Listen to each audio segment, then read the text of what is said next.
അങ്ങനെ സാരി ഓർമ്മകളുമായിട്ട് ഞാനിതേ വീണ്ടും നിങ്ങൾക്ക് എല്ലാവർക്കും ഇഷ്ടമാണ് സാരി കഥകൾ കേൾക്കുക എന്ന് പറഞ്ഞതുകൊണ്ടാണ്. നമ്മളെല്ലാവരും ജീവിതത്തിൽ ആദ്യമായിട്ട് ഉടുത്ത സാരി നമ്മൾ ഒരിക്കലും മറക്കില്ലല്ലേ? അങ്ങനത്തെ ഒരു സാരിയാണ് കേട്ടോ ഇത്. ഇത് ഞാൻ ഉടുത്തതല്ല, എൻ്റെ അനിയത്തി എടുത്തതാണ്. ഞങ്ങൾ 2 പേരും എനിക്ക് 19ഉം അവൾക്ക് 18ഉം വയസ്സുള്ളപ്പോൾ കസിൻ്റെ കല്യാണത്തിനാണ് ആദ്യമായിട്ട് സാരി ഉടുത്തത്. ആ സാരിയാണിത്. ഷീമാട്ടീന്ന് ഉടുത്തതാണ് കേട്ടോ. പിസ്ത ഗ്രീൻ കളറും എനിക്കൊരു ബ്ലൂ ആൻഡ് പിങ്ക് കോമ്പിനേഷൻ.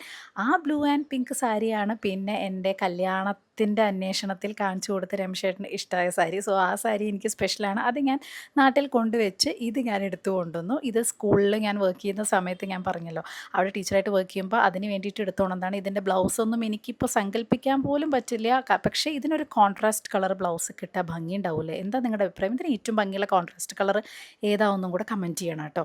ഇതും അതെ, ഇത് ജയ്പൂരിൽ നിന്ന് വാങ്ങിച്ച സാരിയാണ്. ഇത് കുറേ മുന്നേ, ഒരുപാട് വർഷങ്ങൾ മുന്നേ ജയ്പൂരിൽ നിന്ന് കൊണ്ടുവരുത്തിച്ചതാണ് കേട്ടോ. അപ്പോൾ എൻ്റെ സാരികളെല്ലാതും ഇപ്പോൾ കാണിക്കുന്നത് ഒക്കെ ഒരു 15 വർഷത്തിന് മേലെ പഴക്കം ഉള്ള സാരികളാണ്. പക്ഷേ ഇതെല്ലാം കണ്ടു കഴിഞ്ഞാൽ അത്രയ്ക്ക് തോന്നില്ല അല്ലേ? ഇതും ഒരു 18 വർഷത്തോളം, 18, 20 വർഷത്തോളം പഴക്കമുള്ള ഒരു സാരിയാണ് കേട്ടോ. ഇത് ഷീമാട്ടിന്നാണ്. എൻ്റെ അമ്മ ഒരു ഷീമാട്ടി ഫാനാണ്. പണ്ട് നമ്മൾ എപ്പോഴും എറണാകുളം ഷീമാട്ടി പോയിട്ടാണ് സാരി എടുത്തിരുന്നത്.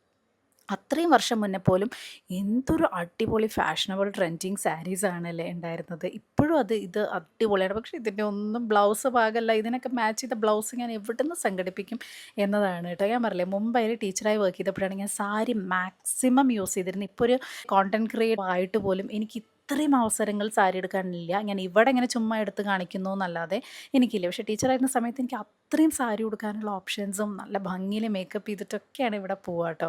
അപ്പോൾ ഇതിന് മുന്നേ കാണിച്ച സാരി എന്ന് പറയുന്നതും ഒരു 20 വർഷത്തെ പഴക്കമുണ്ട്. ഇത് അധികമായിട്ടില്ല. ഇതിപ്പോൾ അടുത്തിറങ്ങിയ ഒരു ഗ്ലിറ്ററിങ് സംഭവമാണല്ലോ. ഇതും അതെ കേട്ടോ. ഇതൊക്കെ എപ്പോൾ എവിടെ ഇടും എന്ന് ആലോചിച്ച് ഇങ്ങനെ പൊടി തട്ടി എടുത്ത് വെക്കണം. കാരണം ഒന്ന് എടുത്ത് വെക്കണമല്ലോ. ഇതാണ് സാരിയൊക്കെ സൂക്ഷിച്ച് വെക്കുന്ന കവർ. പ്രൊഡക്റ്റ് ഞാൻ ടാഗ് ചെയ്യാം കേട്ടോ.